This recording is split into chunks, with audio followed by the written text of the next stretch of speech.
We had a relatively easy day today, not so many Ks to do, but we had been advised by the caretaker that we should leave early if we wanted to secure a camp at Wangi Falls. Bloody just as well we did. But before we get to Wangi Falls, a small detour was in order to check out a house, or should I say homestead, and a small water crossing.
Well, one might think that they were midgets, but in fact the children lived here, and I don't know as I'd survive when you look at the height of the veranda and the ceilings inside.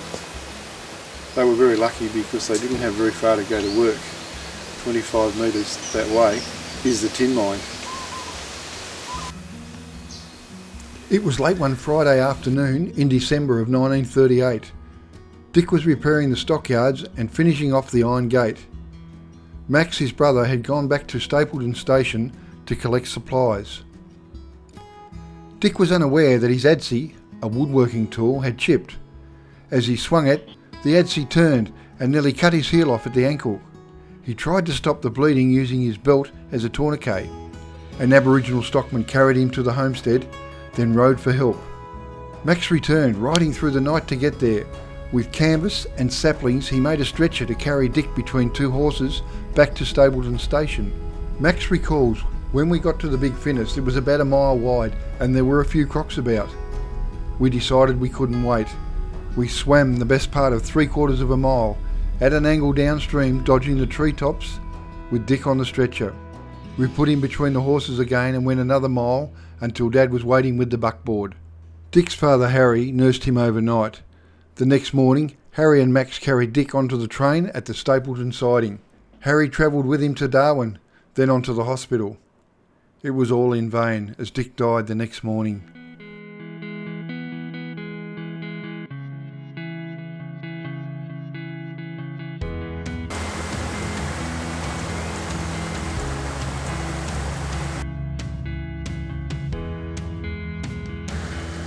This was the deepest water crossing that we'd done so far, and certainly the deepest that the T-van had been through.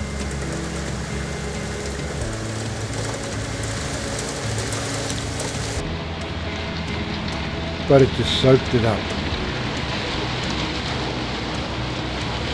After leaving the Reynolds track, it was a beeline to Wangi Falls. We arrived just in time. As we drove around the campground, there were some empty spots, so we continued on looking for the best one to suit our setup. But as we did the loop, they were filling up faster than a servo on discount day. So we grabbed the next one we came to, which was just as well. Within 15 minutes, the full sign was back up. We dropped the T-van off and went for a drive to refuel and pick up a few necessities. On the way back, we stopped into Florence Falls, where we walked down to the plunge pool for a swim. Then returning up the many stairs, it was onto Bluey's Rock Hole. This is a series of small water holes which are easy to walk to. We lazed in these for a while, then it was back to Wangi Falls. We set up our camp and then it was down to the falls for a swim.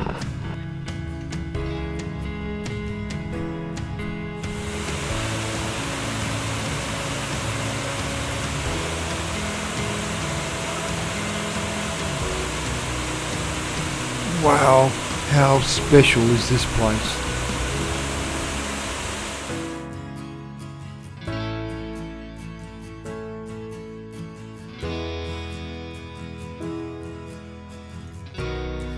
The next day would see us head off to the Lost City and Tolma Falls. First stop, Tolma Falls.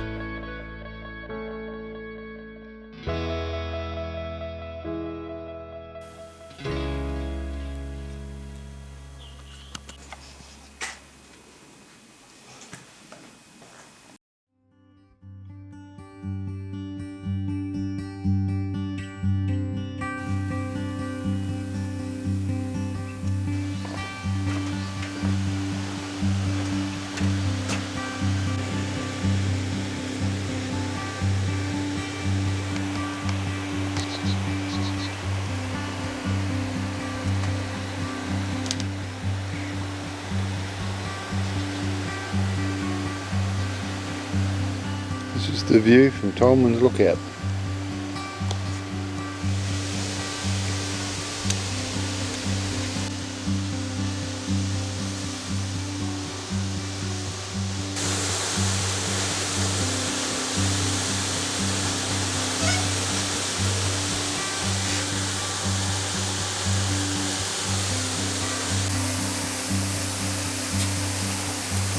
Now it's off to the Lost City.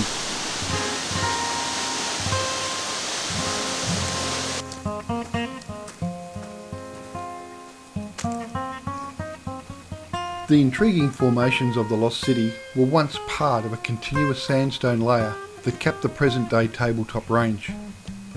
Over time, this cap has been broken down or weathered, and much of it washed away. While most of this sandstone has ended up as sediment in the sea, the rock of the Lost City has proven more resistant to the forces of weathering and erosion. Natural weakness in sandstone tends to occur in planes at right angles to each other. Try the other side. Cracks form along the lines of weakness, and moving water makes the cracks wider and deeper. It actually looks quite awesome. It looks like a man with his arms cut off. From this direction, you come over here. Weathering of sandstone can eventually result in areas of block-like shapes. Yes. Blocks of more resistant rock can eventually become towers, which is what we're actually looking at now.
Crocs living in this.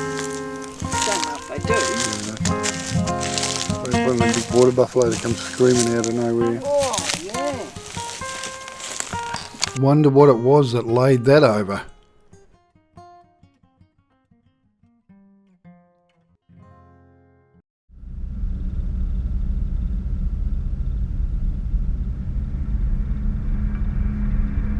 Welcome to Greenant Creek and Juddabar Falls. From the Greenant Creek car park, this shady 2.7 kilometre walk follows the creek upstream. It took us roughly 45 minutes each way. The creeks and springs around this region have a constant supply of water and therefore an abundance of remarkable flora and fauna. Along the walk we saw tall carpentaria palms, fig trees and weeping paperbark trees. The walk was gently uphill, leading through shady bushlands before reaching an overlook affording us a mostly overgrown view of the entire plunge of the falls.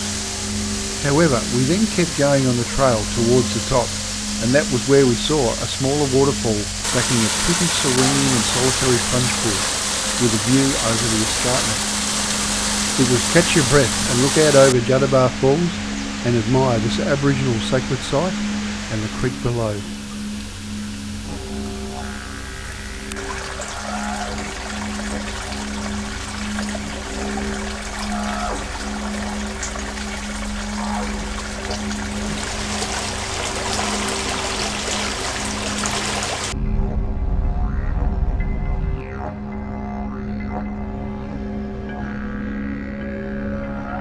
Then it's back to camp for a swim.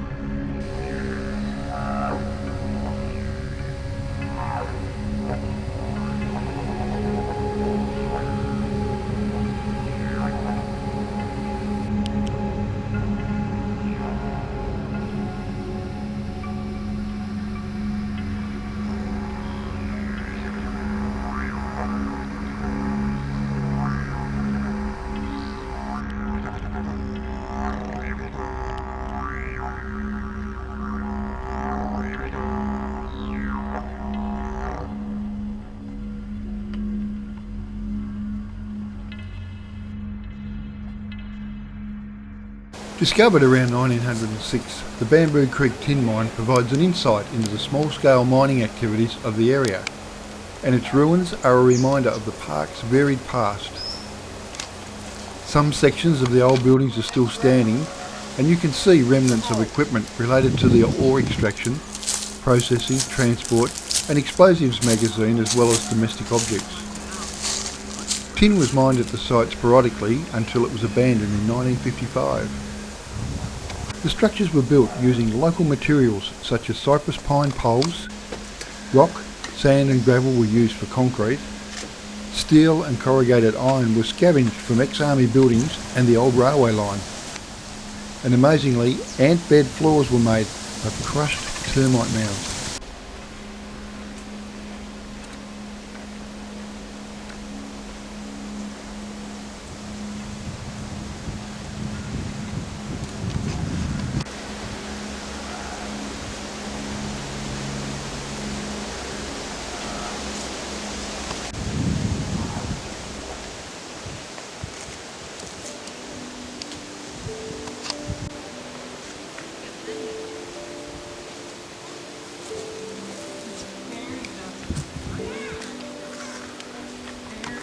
We found on the map that there was a bomber called the Milady, and this wreckage was not far from our Dundee Beach camp. Having explored wrecks at Bamaga and Coomba Tops, this was of some interest, so we headed off. As the war lingered on, training was considered essential in maintaining skills and upgrading new crew members to the challenges of combat flying. The 4-engine bomber, with a crew of 6 on board, captained by Lieutenant Bobby Neal, left the Darwin RAAF base for a training bombing mission at Quail Island on the morning of January 17, 1945. This was a regular training target southwest of Darwin. It was Lieutenant Neal's first mission in this aircraft as pilot in command, and the nature of the flight meant that there were only 6 on board instead of the usual 9. There are conflicting reports, but most indicate the aircraft completed its mission and was returning to Darwin when it crashed south of Twofella Creek, killing all on board. At least one reputable account talks of a fire on board before the crash, although there are no reports of a distress call or the bomber having been sighted on fire by the many military personnel based on the Cox Peninsula before it crashed. The remains of the wreck of this B-24J are significant as a tangible reminder of the air war conducted against the Japanese during World War II from Australian soil. It is also a tangible link to the association the 380th Bomb Group had in Australia and the specific role that they played in the war. The crew's bodies were recovered the day following the crash and were buried at the Adelaide River War Memorial. Post-war, their bodies were exhumed and returned to the United States.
So after a day of exploring, it was back to the camp and then out to the pub for dinner. And then an early night, as we had an early rise tomorrow morning for our big fishing expedition. And we were so looking forward to that.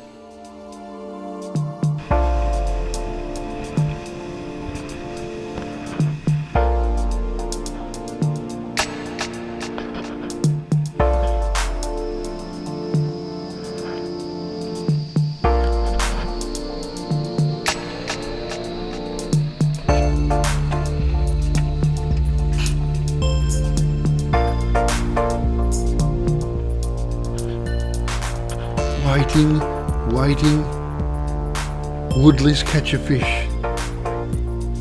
Patiently waiting.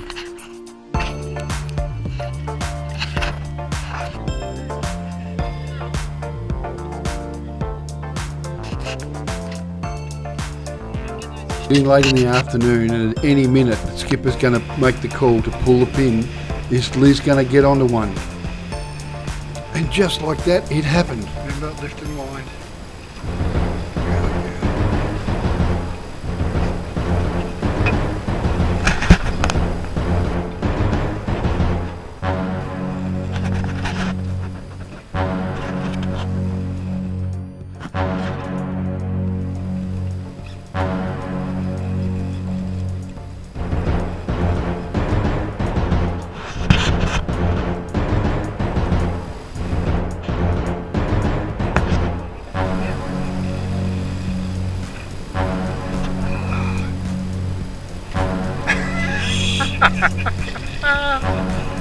Grab it, Matt, grab it.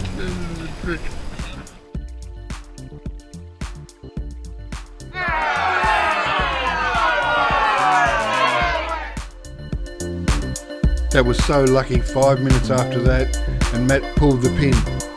And then it was pack up and ready for the run home.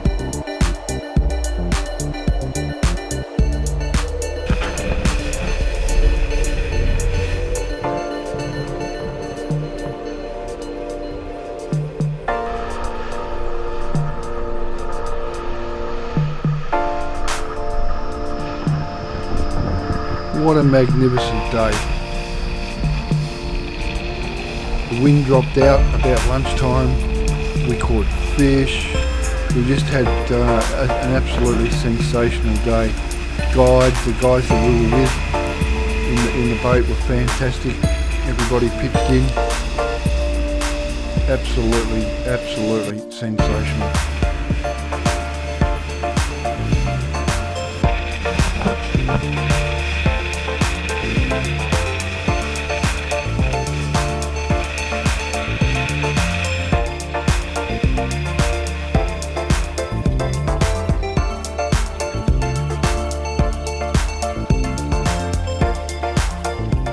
So yeah, big shout out for you, big thumbs up, Matt. What a great operation.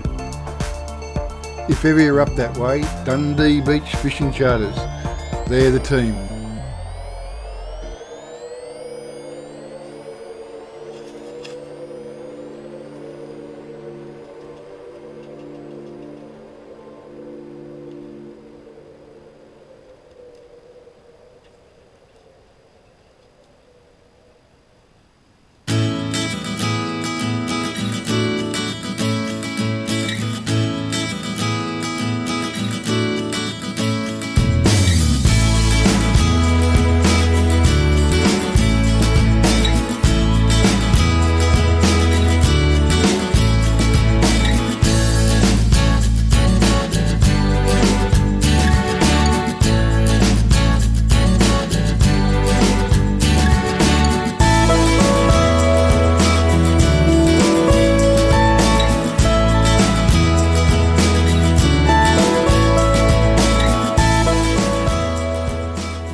Well, it's probably a good time to talk about the Weber Q. Yeah, you can show us. We went away last Easter and I'd removed a pork roast from the freezer with the expectation that we'd cook it for dinner in a couple of nights' time.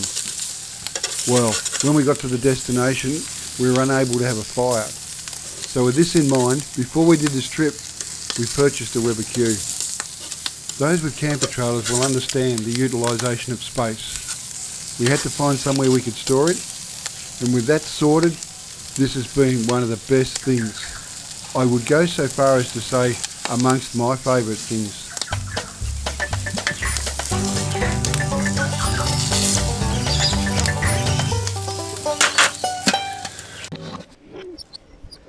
So with everything safely hitched up, it was off to Darwin for 5 days.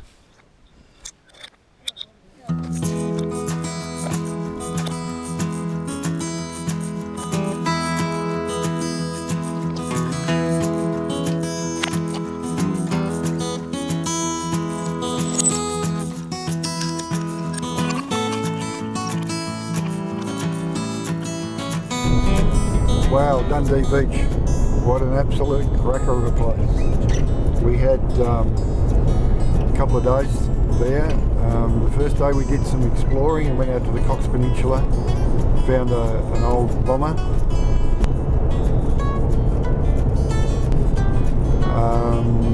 Then yesterday we went fishing.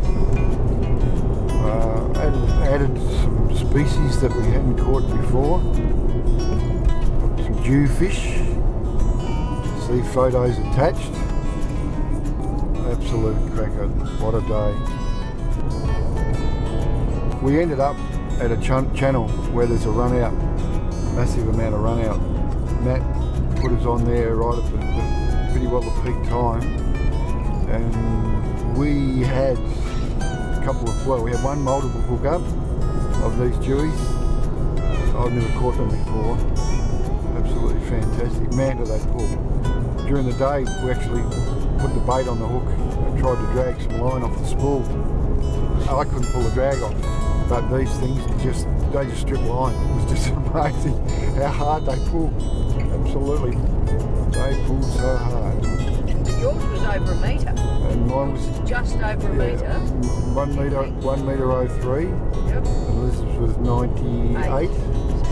So they're around about 10, 11 kilos. So nice big fish. We've got quite a few feeds. They filleted them for us.